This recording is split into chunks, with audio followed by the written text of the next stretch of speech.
Welcome back to Hermitcraft, everybody. Tango here, and yeah, look, see, always raining, never a thunderstorm. It's like the rule of my life here. It's just nothing but rain, no thunderstorms. I'm waiting for that thunderstorm so I can head over to my charged creeper farm and blow up all the skeletons over there, get all those yummy skulls, and so we can have some tons of fun. But alas, I know. I think actually let's head over there because I want to go check it out. I think Azuma made I can make it thunder. Oh, snow! Ah! I think it's Azuma made like something on top of the Statue of Liberty thing where you can like trade in a nether star for lightning or something. I want to check this out. Actually, I haven't seen what's going on over here. Hi, Zombert. How's it going? Are you the god of thunder and lightning? No, you're just dead. All right. I'm guessing that's where I throw my bits in. Do I throw another star in there? I don't know how this works. I gotta watch this video. I should fix that hole in the ceiling. Kind of got a leak in the roof there. Alright, so today, what are we doing? We're doing some things. We're going to work on a fairly large-sized project behind my storage room here. I want to get some functionality going back there. What I've been wanting is, been wanting a smelter, alright? And we all know the step one of a smelter these days is a kelp farm. So I want to build a kelp farm in the back over there, but I'm going to do a custom little design I just came up with kind of today. It may not be great, but I think it's going to be interesting. It's going to be powered by cactuses. So the plan is I'm going to make a pretty massive kelp farm back there that's going to auto kelpificate and cookerate it and stuff and bring all the dried kelp down into like, you know, it's going to like just come right into my storage room here. So I could just be like, whoop, pick up all these bits here, craft them into the kelp blocks there, and probably just put it back into another chest somewhere else that automatically feeds into a bulk smelter cookerator thing. If we have time after we make that, I'm not going to get to the smelter today. I want to get back over to the G-Team's base, I think, and get some base defense action going over there. Do a little bit more little odds and ends and catch up on what's going on over there. But to get started here, we've got our supplies here. This is going to be my own design, like I said. It's not going to be amazing or anything. It probably won't even be the most efficient. But I'm focusing on, I want it to be low server lag because I want to make it fairly large. I want it to be low, impact on the server, and I want it to be cheap to build. So you can see I'm going to be not using a huge amount of observers here. We're going with a little bit different here. So first things first, I got to dig like a long kind of tunnel thing in the back over there. All right, I think this will do it. So this is going to be like the first wing of it, the first lane of it. There's going to be multiple lanes. That's about how long I'm thinking. So in case you didn't know where we're at, we're like above the base up here. And there's actually like, we're already at 49 and this is going to go up quite a bit, but we're in the middle of like a big hill. So we can actually go up quite a bit here. So this is going to be a double lane, like all this area here, this too wide is going to be all, I was going to say sugarcane. It's going to be all kelp growing here. I got to dig this all up here and then we're going to have pistons in the wall and stuff, but this is about the length, I think, for the first tunnel. And then it's like a too wide design that we can build other lanes that all merge up together later on. All right, so it probably makes sense for me to just do a little small sample here before I go crazy and go all the way down here. So here's the basic design here. We're going to have a column going up, and this is going to need to be raised a little bit, probably another 3 or 4 blocks. I'm not quite sure how tall I want to make this yet, though. But here's the general idea. We got pistons along the side, like so, on both sides. This is a two-sided design, okay? And so it's like I said, there's going to be kelp growing on all sides here, on both sides. Let me get some pressure plates down here, like so. This is to hold the water back. Now, the idea here is that I can like go back there and plant kelp if I want. These technically aren't even necessary. In fact, I don't even know if I need them to come to think about it. This is all basically where I'm all standing is all going to be water. So I could probably just come in here and plant the kelp myself. I don't know that I even need to go through the trouble of all this. You know what?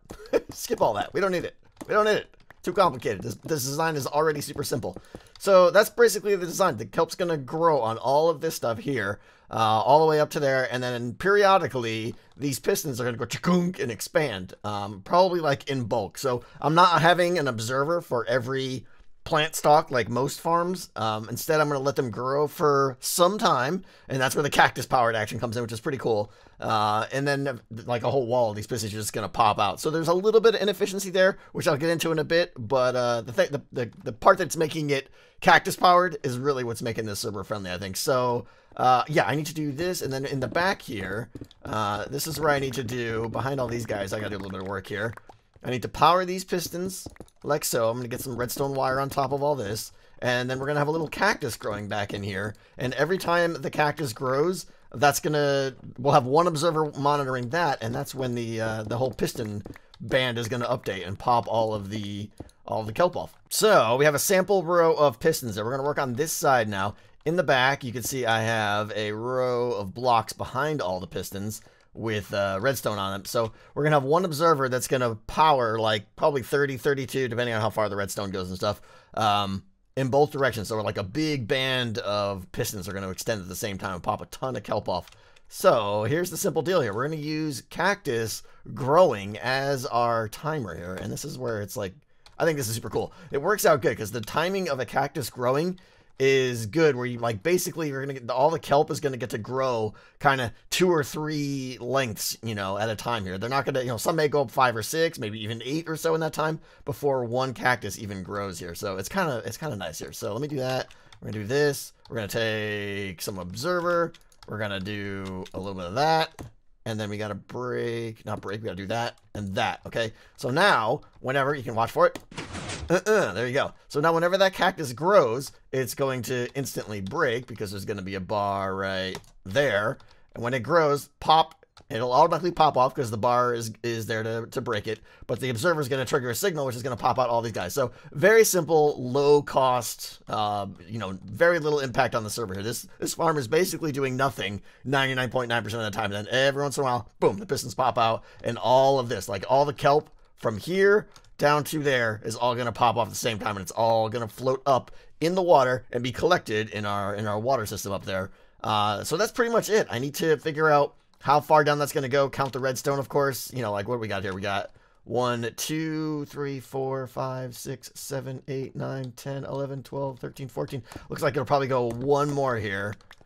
Like that. It'll probably get that piston there, and then I'm going to, you know, repeat the same process coming the other way so that the other one ends right there as well. Yeah, I'm kind of liking this because of how tileable this is now that I think about it. Like, so this is going to be like lane 1 right here. I put some glass wall in here just so you can see it. And again, that's all going to be water and kelpification growing in there, and everything's going to be all happy. And then we got lane 2 over here, and again, of course, I'll dig this out to the ceiling, put a glass wall here, but check this out, because now we have basically one cactus powered observer here, which is going to be able to, you know, power both lanes here. So I put some hoppers down here for my super amazing cactus farm. Hopefully we'll start getting something other than stone, but those should fall in the hoppers there and go into the chest over here. But just one cactus now, which grows, you know, at a pretty slow rate, is going to power all of these pistons, which, I mean, I guess you could argue that this is, when it goes off, it's going to be very bad for the server, but it's going to go off so rare. And I think that's better. So we're going to have like 64 pistons all being pushed at the same time.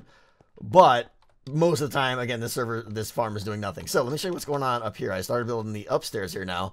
And I'm thinking about, you know, how we're going to get the kelp out of here, right? So we're going to have a 2-wide design. So the water's probably going to come up like flush right to where I'm standing here. I might even go a little bit higher. I'm not sure. Cactus growing. The water's going to come right up to here. And I'll put one more source block in all of these 2 squares right here, so that like this side will spill off this way and that side will spill off that side. And then I think all I need to do is get some iron bars like so, which will basically stop the water from going this way, but the items will have, you know, they'll have like a source and then a flow and then hit the thing in there, and the iron and then the items will drop down in the pit down below there. And all I gotta do is make a simple return water stream that's gonna take them all the way back and then merge them all together for putting them into my storage system. So I think that's kind of the design. I think I've kind of mushed over everything here, but I'm itching to kind of get cranking and do this. So I think that's what I'm gonna do now. I got a live stream starting in a second. I'm gonna get going on that, and I think we're gonna see how much progress we can make. Oh yeah, huge update. We're basically done with this thing. All right, we had a very productive live stream, and I got 2 full rows done here, 2 full systems, I guess you could call it, whatever. So let me show you what we got here. How do I even show this? Let's see. All right, let me hop in here. So much to show. Get in the water. Okay, so kelp grows all down in here. Obviously, it grows at random. You got some tall ones, you got some stubbies, you got everything. Pistons here are all going to extend periodically when the cactus behind the scenes grows. And there's basically, for each row here, there's just 2 cactus. So one cactus does like 32 blocks because of the length of the signal. It's actually like 30 blocks, I think, of the redstone signal off of the observer that's watching the cactus. And same thing down here. So like just like basically cactus there, cactus there, cactus there, cactus there. So 4 cactuses are running this whole row here. When one of them pops, all the cactus above the pistons there hops up here, and then we have, you know, water sources on both sides here, so that's spread either side, so it's going to get caught in one of them, and flow over to the sides, going to hit the iron bars, and go into the water return system that goes down there. It's pretty cool. Over here, we've got the what is it, the top slabby jabby there, so with the sign holding the water back, so items that are coming in this way, like so, will go underneath the slab, and items that come in right here will go on top of the slab, bounce down, and then just keep on going. So we have a nice, you know, straight return system. We didn't have to stair step down or anything. All right, so that is 1, 2, 3, 4. I have no idea how much kelp this is going to make. It's basically, this is all science at this point. I'm going to make it so if, you know, if I'm not happy with what this is producing, I can extend, obviously. I can just add more of these and tie it in. So one of the things I have to do now, obviously, is down here, I have to, it's just fired off recently, there's all this kelp. We have 1, 2, 3, 4 water streams that I need to merge together, and then, let me see. We need to do something. We need to send them into like an auto cooker. But at this point, I want to get it close to my base, I think. So I got to do some thinking here. I want all the kelp to go in. I want to have like a little room, probably in the back there, where I'm going to hop down off the storage room, go in there, and be able to take all the kelp, all the dried kelp, automatically craft it into blocks and throw it back into the system. And then those dried kelp will populate the smelter that is cooking the kelp, as well as go into a bulk smelter that we're going to do in an upcoming episode, probably fairly soon. So yeah, this is pretty amazing here. I'm curious how much it makes, but we'll find out, I suppose. I think, like I said, next step, I think, is merge the... Every time I look down there, I think that's a creeper. Oh, man. Oh, here we go. There goes some. Oh, I love it. I love it. There they go. Up to the top and off to the sides. Oh, that guy's not going up there. So I did have some issues. Oh, there he goes. Okay. Oh, I see. When the piston pushes it down, it gets some like downward momentum sometimes. I don't know if you guys can see that kelp there. Sometimes they get on a little bit of a struggle, but they make it over the top. So I'm thinking I want to take all that kelp now and maybe make like an underground room down here. Hi, friends. Hi, everything's fine. So like up top there will be, this is going to be my, what do you call it, room? The portal room down up there. We'll make that fancier soon in a little bit. But then down here, I might want to go down a few steps into a power smelting room. So let's make some progress. I'm not sure I like the narrow opening, but it'll do. We have a little room down here. This is going to be our smelter-rator room down here. And what I'm going to do now is start making a storage area for dried kelp, okay? How am I doing this here? This, that. Okay, so what we're going to have is that's going to be the storage for the dried kelp that I will, kind of like what we did with the Iron Titan in the past and this season. I'm going to come in here, when these are all full, I'm just going to break all these chests, and there's going to be like a bulk crafting station here where I can just stand on top of the crafting table here, pick up all the dried kelp, craft it into kelp blocks, which are obviously what we want to use for our fuel source. So what we need to do now is run hoppers, bam, bam, bam, bam, bam, bam, bam, extra bam. How do I want to do this now? I want to do... Oh, I want to have some extra ones on the side over here. Right. Let's see. We're going to go... Give me some stairs here. A couple more chests there and there. Hopper into that. Guy over there. And furnace. Where's the furnace at? It's nice working on a project where you're like 2 feet from your base, from your storage room. That's kind of nice for a change. Okay, so we're going to go bam, bam. All right, that is going to be the 2 smelters that are going to convert all of our kelp into dried kelp. And I know that doesn't seem like much, but honestly, all it has to do is keep up with the input rate, or the output rate, I should say, of the kelp. So all the kelp is going to funnel out through up there, basically, through a water stream, drop down some drop area here into a kelp storage, which will eventually funnel into these guys for bulk smelter rating here, okay? So these will all hold dry kelp. I will come in here, like I said, break all these, craft them up, and then put the dried kelp back into the system.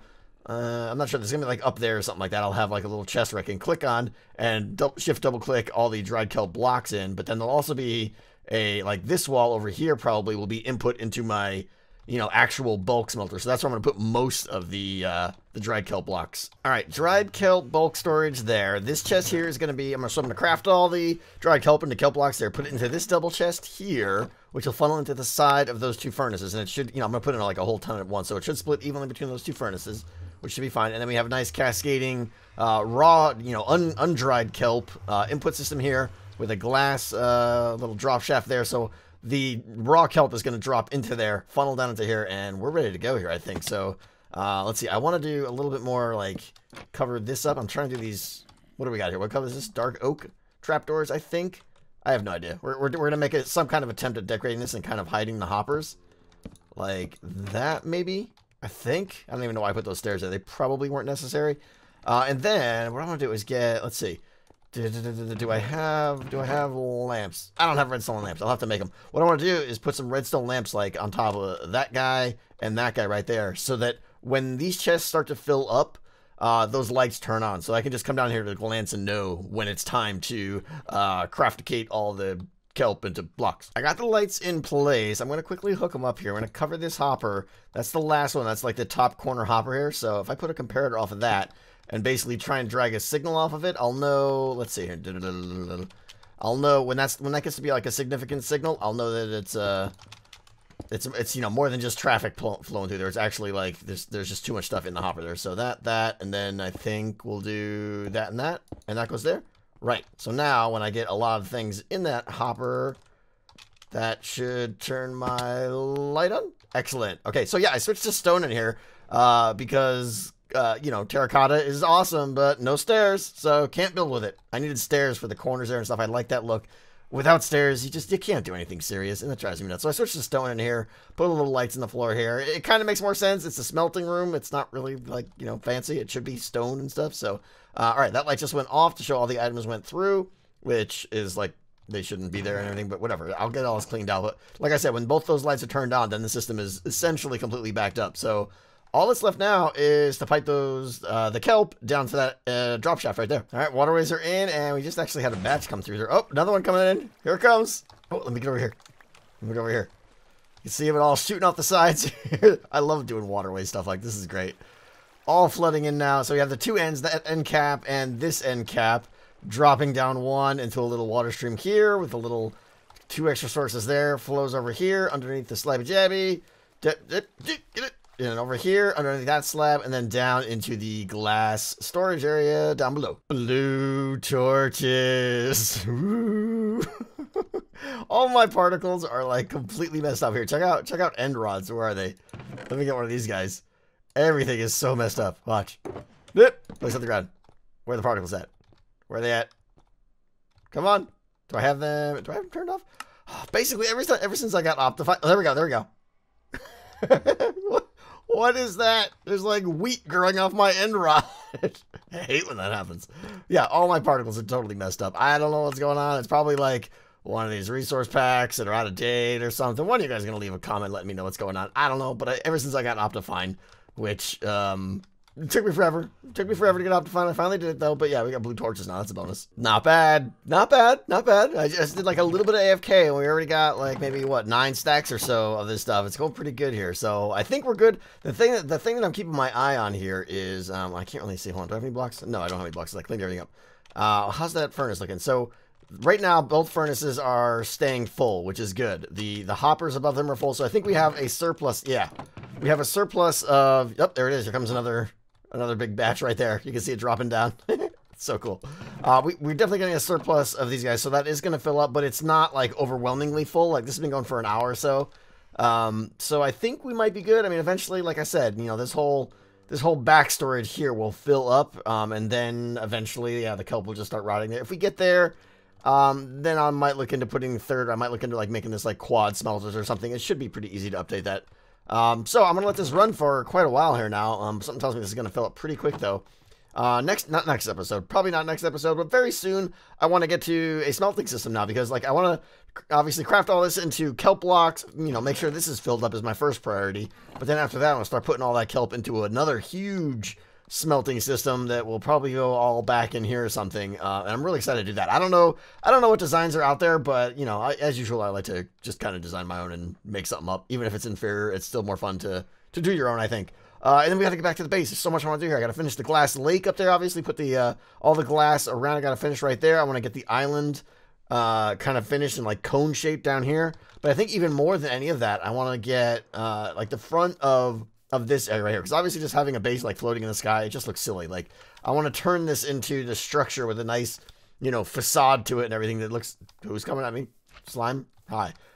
get a nice, you know, facade on this thing, get it all looking good, get the river in and stuff, and I think that's gonna look amazing, and that's what's gonna inspire me to get back to building all these little villages, and then finally bring the villagers in here and let villagers start moving around in here, and just so much to do still. But that's all I got time for today, guys. It is a short one. I do realize that, and I do apologize for that. I'm going to PAX South, by the way. So if anyone's going to PAX South, I will hopefully meet you there. Hopefully we'll find somebody might be tweeting out where I am occasionally. So follow me on Twitter at TangoTechLP if you want to find out where I'm going to be at PAX South. If you want to meet up, I would love to. But I'm going to try and get one more episode out before PAX South, but we will see. But in the meantime, that is it for now. I will see you guys later. Thank you so much for watching. Goodbye.